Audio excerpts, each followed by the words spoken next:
I believe us monarchists need to work together more often than we really do, and we certainly need to make more actual monarchist content. We are a movement, and if we weren't a movement, what's the point of being a monarchist in a democratic world? What's the point of being vocal about it? Which brings me to the first subject of this video. Monarchists need to start doing better. From my standpoint, our biggest figures have been extreme disappointments, which I'm tempted to believe is by design. My first example are the accounts that present themselves as monarchist movement pages. If you pay attention to what these pages actually say, they just come across as egalitarians, or at the very least they try to have an egalitarian approach to bringing monarchy back to the West. Not only do I think this is ineffective, I think it's antithetical. I'm tempted to believe these kinds of pages are controlled opposition. Do the people who run these accounts genuinely believe that democracy will vote itself out of existence? The reason Augustus became the first Roman emperor is because he already wielded too much power for the Senate to sensibly deny him more official power, and it was during a time of instability. The second example of my extreme disappointment in monarchists are the movement's biggest voices. Someone like Lavender, if that's how you pronounce his name, keeps compelling right-wingers to be more emotional, like the left. Things like that. It's again with the let's defeat egalitarianism by being just like it approach. Anyone who understands how power works understands that power is everything, and nobody surrenders their power willingly unless they are tricked into it. Then there's someone like Scrump. I'm not 100% sure he's a monarchist, but I do know that all of my monarchist friends admire him. Scrump seems to treat himself like a prophet because all he ever does is predict things and tell you what's going on behind the scenes when there's no documentation or footage present to record it. Okay, Scrump, you have all of this knowledge, all of these predictions, all of this super wisdom. What are you doing with it? Not a damn thing.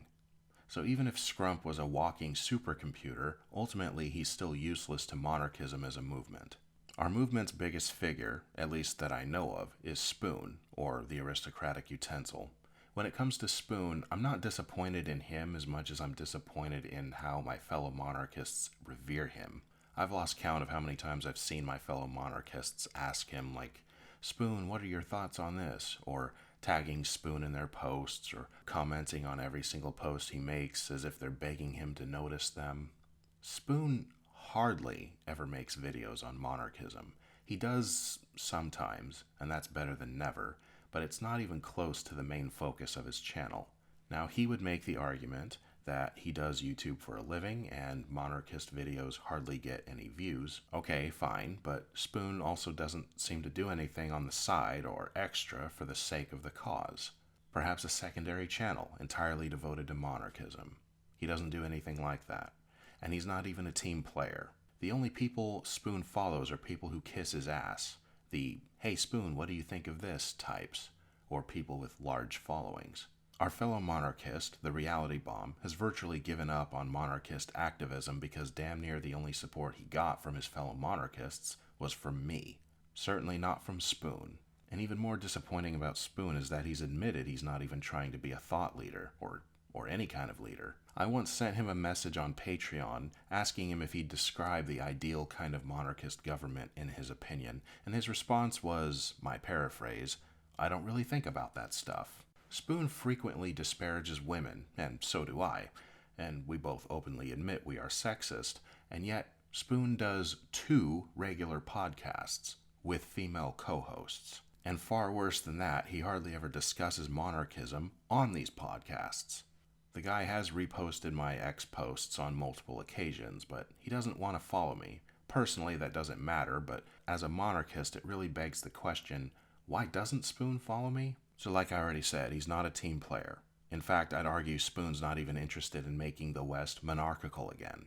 His approach strikes me as he just wants to bitch about things. It's almost as if actually solving problems would defeat his sense of purpose in the public sphere.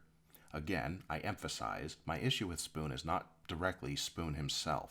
I still find him entertaining at least, and I'm happy to continue watching his content. I got nothing personal against the guy. My issue is with how much my fellow monarchists revere him. That's the problem. He is nothing to be revered, almost by his own admission. We need actual leadership in the monarchist community. I kind of hate using that word. We need actual leadership in our monarchist circles. I'll just say that. Which brings me to the crux of this video. Since I'm a true believer and want to make real steps toward bringing monarchy back to the West, for a long time now I've been contemplating and preparing something that I think all monarchists should be involved in. I have started my own monarchist society. Starting my own monarchist society. If that sounds crazy to you, it shouldn't. All societies started from people choosing to start them, and nearly every society you can name had societies that already existed before them. So in other words, this is literally how you do it, and this is how it's always been done. If you want to live in a society where you and most of your neighbors share a common faith, common customs, common everything, what's stopping you from surrounding yourself with such people? America has never had a king. I mean, the colonies did, but not America proper. So what are American monarchists like myself supposed to do about the king question? Well, America is in a fantastic position for this. See, America has never been an entirely single entity. We've always had United States and reservations and territories. We've always been a collection of semi-autonomous polities that are not permitted to leave the Union. Historically, that's called an empire. We just don't exactly have an emperor. We don't have kings, we don't have an emperor. The best we've got are politicians in the gayest political system in human history. So, us monarchists need only do what America has already done, just become our own groups within the empire. I mean union. I personally have no desire to leave America or become separate from it. In my eyes, America is already an empire. I just wish it had an emperor. Alternative societies, or whatever you want to call it, societies within societies, are actually nothing new at all. Secret societies are one example, micronations are another example. The only thing I'm doing that's truly unheard of is the monarchical nature of it. If there was any ultimate goal to this, I'd say that would be either complete sovereignty, which I'm not really all that keen on, or intentional dissolution if America becomes the kind of society we already are. Monarchical, Christian, white, and most of all, traditional. Now, as for starting my own monarchist society, and for monarchists in general starting or joining their own, let me explain how I think it should work. And I'm going to explain this kind of interchangeably describing my own versus what I think these societies in general should be like. I apologize if I mix the two up too much and it gets a little confusing. At the most basic level, you want a society to function a certain way, and you want to surround yourself with people who want the same. So how would these societies deal with state laws and federal laws? Well, the short answer is begrudgingly. But for a more specific answer, you can tolerate them just like any other American. So how would we enforce our own laws if we have no true autonomy from the state or federal governments? Well, the Amish already kind of mastered this, and it all comes down to one word: banishment. Or, if you want, excommunication. The Amish don't permit anyone to remain in the community if they choose to marry outside of it, or if they choose to disobey their customs and rules. Our monarchist societies would do the same, simple as. So you may ask, how can that possibly be effective? Well, easy. People don't usually leave their support networks voluntarily. Amish families completely disown family members who choose to leave. No contact. That's a far more powerful incentive to stay within a society than you'd think. This idea for starting or joining monarchist societies is something that will simultaneously help all of our lives and advance the monarchist cause. I think everybody, as in the entire world, needs to stop prioritizing profit above all else. Instead of starting businesses, join a society, start a society, or merge with one that's just like yours. Focus on how you can contribute to your people. From these societies, we would find true leadership, because the kings would be held to a high standard, and yes, the leaders of these societies would be called kings, and his subjects would benefit from said leadership. Gee, I wonder why monarchies are the most stable forms of government. Capitalism has done many amazing things, that's undeniable, but humans are not wired to seek profit above all else. We are social creatures, we are religious creatures, and monarchy is the best system for both. It's about time we started remembering that the most important thing in our lives is people, not money, not ideology. So yes, I'm starting my own society of monarchists. Not a business, not a project, a society. When people are in need, it shouldn't be an app that we turn to. It shouldn't be money that we turn to. It should be people that we turn to. People we can trust, or at the very least, people whose lifestyles align with our own. We thought we could do this with democracy and capitalism, but all that's done is make our families broken and make us untrusting of our neighbors. We need to focus on people and on faith. For too long, money has come first. We need to start putting people first. At the center of every functional, stable group is a leader. And when you think about it, that's all a king really is, a leader. The one in charge. It's really that simple. So, join a society or form your own. Not a club, not a forum, a society. The purpose of a monarchist society is for its members to find leadership in a nation that has no king, and to find kinship with people of the same ethnic, religious, and cultural background. In essence, they are extended families of extended families who desire community with a foundation of natural hierarchy. We need to start getting familiar again with the term our people.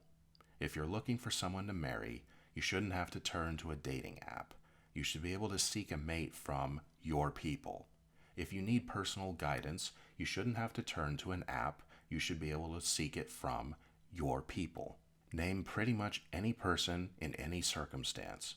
Almost any circumstance, you should be able to turn to your people.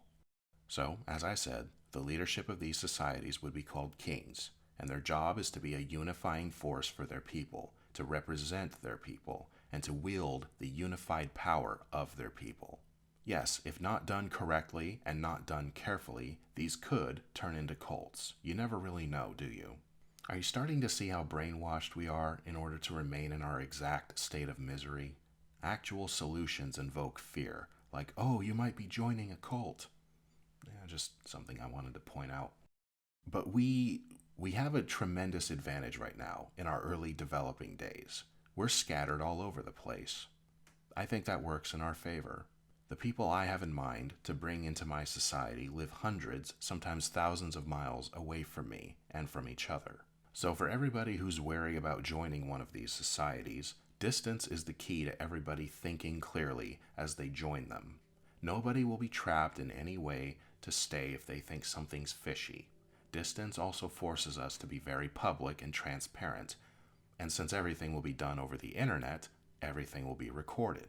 Distance is a great way to start out safely, and over time, become a more physical presence, maybe across 10, 20, 30 years. In the time it'll take us to truly start coalescing and cohabitating, that's decades in the future. Not months, decades. That's entire decades to firmly establish our culture and customs and habits and traditions and beliefs. All things that will make our societies far more immune to corruption. And even if a new king comes along, or even an old king, and tries to corrupt his society from within for his own personal benefit, by the time he has a chance, all the people of the society will be far too familiar with what that society is supposed to be for that to work on them. We have such an advantage in these early stages of our existence to truly get something stable, healthy, and fruitful established so that it can last for centuries into the future. My society will begin online, and gradually across years will develop into a greater physical presence. The goal is not even to eventually coalesce into a single location, but rather to embrace being nationwide. Just like the Amish, and sorry to keep bringing them up, but they're not all in one location either. Now, if my society has the opportunity, decades from now, to coalesce into a single location, it's not going to be some small spit of land. I would require that it be the size of an entire state, as in, at least bigger than a city. Like preferably the size of Rhode Island or even bigger. At least the size of a county. Otherwise, why bother? So, in the shorter term, eventually, as the society grows from dozens to hundreds, we would have physical locations to either gather at or even cohabitate at. Maybe completely inhabit entire neighborhoods or something, but still mostly integrated with the outside world, or, the rest of America. Only if we got big enough, such as being 50,000 members strong or more, would we have to start considering all coalescing to a single location. But that's very, very far into the future. So until then, that's not the goal. For the foreseeable future, our goal as a society is genuine community, even if it has to be primarily online. Ideally, you trust the people in your society the most, you can rely on them the most, and you can go to them for almost any kind of help first, though nobody is perfect. Everyone is connected through the king, even if the society grows to many thousands. The king is meant to have the most knowledge of his people, the most social connections, the most political connections, the most business connections, etc. And he is meant to wield all of the power of his people. If the king's people have the power to get a church built, it can get done. Or if there are many lawyers among the people, and we need their expertise to stop someone innocent from losing their freedom forever, whatever is in our power as a people, we make it happen with the direction and the command of the king. Maybe once in a while, as an example, we'd help someone pay their medical bill, such as if they need a $100,000 surgery covered to remove a tumor. We can get that done too. You know what? Even situations like this can occur. Let's say someone, a woman, just moved into an apartment in the middle of a city like Chicago, and for some reason her boyfriend or husband won't arrive in town for 2 more days. The king, through his knowledge and connections and influence, could send a person or several people to keep a watchful presence over that wife until her husband arrives in town. Or if there's another woman or another married couple in town that she could stay with for a little while, the king could tell her where those people are if she doesn't know already. Or maybe the king could pull some strings to ensure that the husband arrives much sooner. These are the kinds of possibilities I'm talking about. Remember, we are a society. We're not a business, we're not an app, we're not a club. We're a society, even if we don't live near each other. Taking care of his people should be the king's full-time job, even if he doesn't live close to any of them, which is very likely to happen. So how does a king in these societies get what he needs to rule and lead? The same way a king of a sovereign nation does, through information, through diplomacy, through the ability to punish, and through taxes. I'm a firm believer in absolute monarchy. A king's power must be absolute.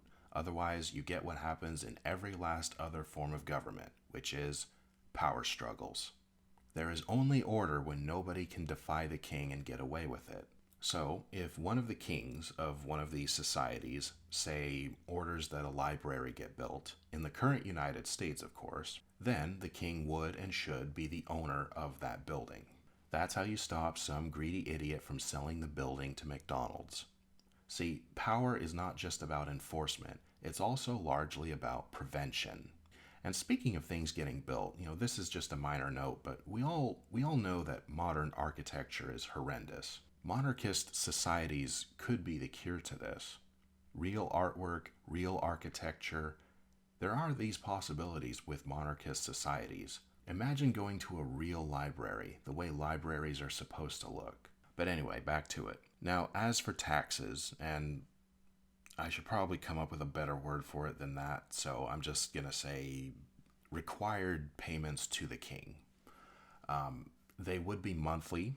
The requirement would be monthly, but the amount would always be voluntary.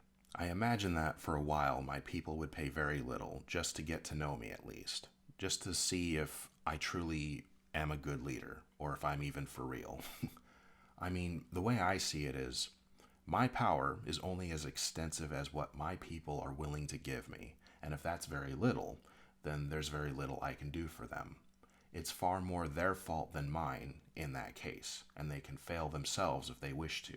Whereas if they trust me tremendously and I fail them, it's my fault. So in other words, a king is only as good as his people, and a people are only as good as their king. The king also needs to know his people. He can't be a leader for people he barely even knows. If nobody tells him anything, if nobody informs him of anything, then what can he do for them? Is everyone starting to see how serious this is? And it's not a temporary thing. It's meant to be a permanent thing. Sorry to bring up the Amish again, but are Amish communities a temporary thing? Of course not. Are Indian reservations temporary? Of course not. Neither will my society, or any like them. And for the low IQs out there, I never said Amish are monarchical, because I can definitely see someone saying something stupid like that.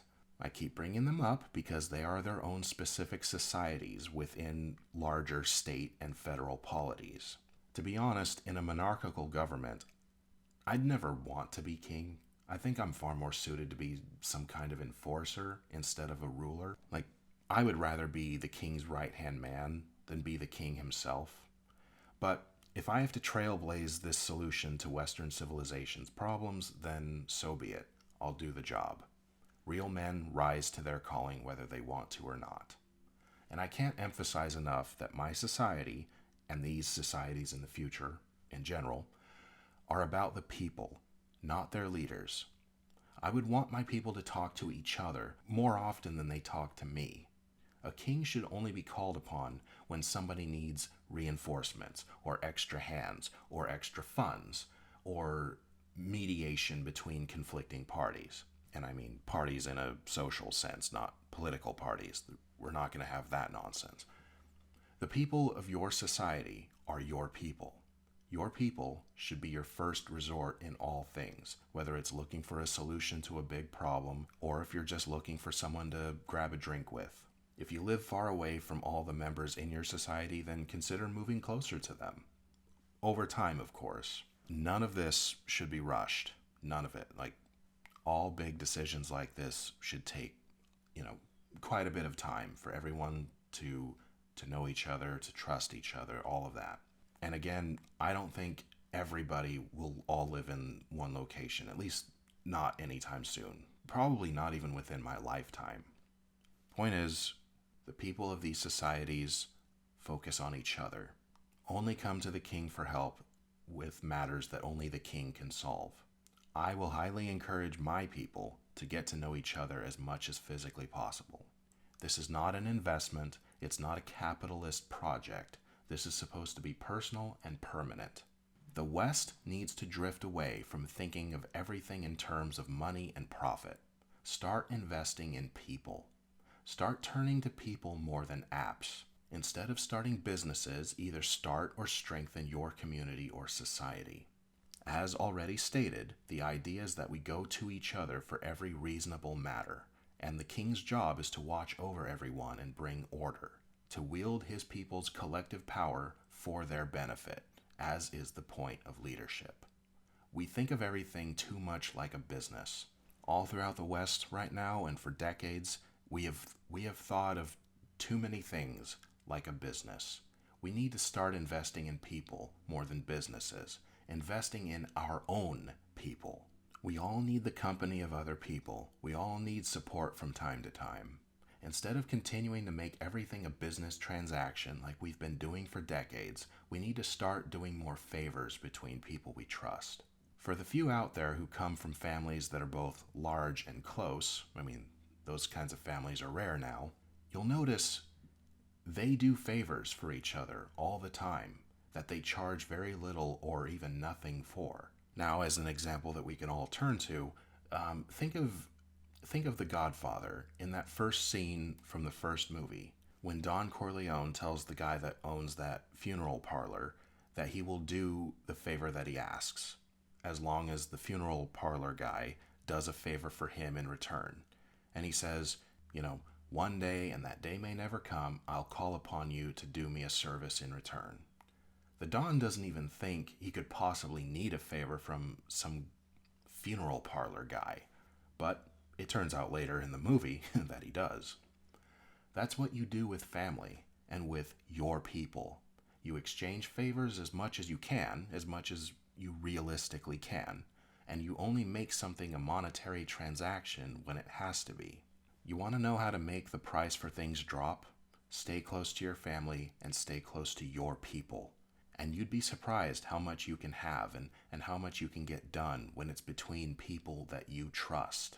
Need financial assistance? Petition the king, or petition each other. Now, the king's not your sugar daddy, but if it's a reasonable request, he can help. If you need something resolved with another member of the society, instead of going to court, bring both of your cases before the king. It'll save everybody a whole lot of money, if the king's verdict is obeyed, that is. If you want to move closer to other members of the society, petition the king. There's nothing that I would love more than for my people to live close to each other, even if they may or may not live close to me. It's not about me. As for rules, like I said, the only rule is that, for lack of a better word, taxes are paid monthly, even if people choose to only pay $1. And obviously, things like committing crimes against fellow members isn't allowed, but that's a given. Since we're not a sovereign state, nobody is required to obey the king or even remain in the society. But all members will contribute if they wish to make their society a reality, just like any society of history. There is no public advertising of the society. I would encourage all societies, whether they're mine or not, to have this rule. Don't publicly advertise them. It's okay to let people know that you're part of one, but don't actively, try to get people to join. Again, these are not businesses. You're not trying to get people to pay for a product. If your society just lets anybody and everybody into it, what's the point? You may have noticed that I haven't shown anything about the society I'm starting, like what it's called or anything like that. Nor will I. If anyone in the society is going to advertise it, so to speak, then it should be directly with someone that they want to join it. But don't put the word out for just, whoever, wherever. That's completely antithetical. Talk about the fact you're in a society all you want, but keep it vague. It's not the end of the world if the name of my society or any other society gets out. This is not, there shouldn't be any attempt at extreme secrecy or something like that. It's just the point is, not everyone can get in. Otherwise, what's the point? All nations, all societies, they have borders of some kind for a reason. Kind of the hot topic of the day in politics in general. The people in your society become your people, more than the random strangers you pass at the grocery store. Membership is taken very seriously. Only the king can approve immigrants. For anyone interested in joining my society, the rules are simple. For requesting membership, private messages only. You have to at least be half white, any less than half is an automatic decline, and you have to be Christian with traditional values. If I don't know you at all, and you expect to get approved for membership just by saying things that I want to hear, then don't bother. I need to know you pretty well before I let you in. Even if you meet all of the criteria, there's still no guarantee I'll approve your membership. It could be months before I even give you an answer, or even years. I've already said this. If it's easy to get in, then what's the point? All right, how do I see this going long term? Honestly, I expect about one new member every year for a while. Yes, I think it's going to be that slow. But this is supposed to be a permanent thing. This is a society, not a fan club, not a business. Every membership should be taken seriously. There's no point if anyone can get in anytime. Of course, there's a selfish element to this for me. It would be deceptive to pretend I'm only thinking of others here. I do want to benefit at least a little bit from this, but I do genuinely believe that this is a solution for all, and I want everyone to embrace this approach. I like the idea of making this my full-time job. That would be great. I would love to be able to tell people, like, what do you do for a living? I take care of my people. I would love to be able to say that. That would be great. But I do genuinely believe that this is a solution for all people, and I want everyone to embrace this approach, whether it involves me or not.